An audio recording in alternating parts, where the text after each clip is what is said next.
Daily नाम जप से नहीं होता, निरंतर नाम जप से होता है।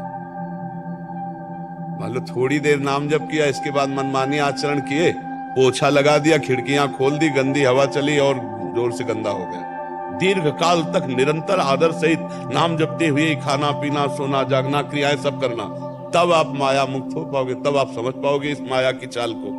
जो निरंतर भजन करेगा वो पॉजिटिव चिंता नहीं करेगा, वो हर बात में कृपा देखेगा, हर बात को संभाल लेगा। अब भजन तो है नहीं, थोड़ा बारा भजन करते हैं, वो भी इस काम से कि हमारा काम बन जाए, हमें अनुकूलता मिले, सुख मिले, इसी भाव से शुरुआत होती है। अब प्रारब्ध अशुभ आ गया तो फिर उसकी श्रद्धा भी डामाडोल हो जाती है, भजन भी छूट जाता है। अगर सत्संगी है तो फिर जब बहुकाल करी सत्संगा तब ही हो सब संशय भंगा, इसमें डट के लगना पड़ेगा और उपाय नहीं। सत्संग के द्वारा, साधु संग के द्वारा ही अध्यात्म की गति होती है। अगर सत्संग और नाम जब दोनों चलते रहे तो फिर इसका समाधान हो सकता है, अन्यथा नहीं हो सकता। जैसे वो अभी पीछे में पूछ रहे थे कि मैं अपने लिए करता हूँ या अपने परिवार के लिए करता हूँ, मेरे जीवन का उद्देश्य क्या, मैं दिन भर लगा रहता हूँ, लेकिन क्या उद्देश्य, मैं किसके लिए करता हूँ? तो सब भगवान के लिए।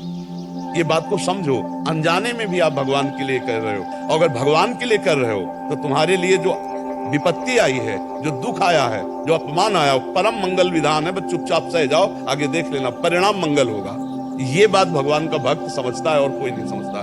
भगवान बहुत दूर की देख करके हमारा मंगल कर रहे हैं। पर जी जब परिस्थिति आती है जैसे अनुकूलता या प्रतिकूलता वाली, तो उसमें हम काट नहीं पाते। इसलिए नहीं काट पाते कि जो ही परिस्थिति है तो पहले भगवान, अनुकूलता आई तो भगवान की बड़ी कृपा, प्रतिकूलता आई तो भगवान ने दी है, अब हम काट लेंगे। हमारे अंदर ज्ञान जागृत हो जाएगा कि भगवान ने प्रतिकूलता का विधान किया, कोई मंगल बात है, हमारी भले समझ में ना आवे, कोई मंगल हम चुपचाप से लेते, देखते हैं क्या मंगल होता है, पक्का मंगल होगा परिणाम में। चित्त तो संसार से जुड़ा है, अहम तो संसार का है, देहाभिमानी है, वो भगवान से जुड़ा किससे? अगरबत्ती जला देना, फूल चढ़ा देना, भोग लगा देना, ऐसे वो एक शुभ कर्म के अंतर्गत आएगा बिना भगवान से जुड़े, और वो कोई भगवान से जुड़ना नहीं माना जाता।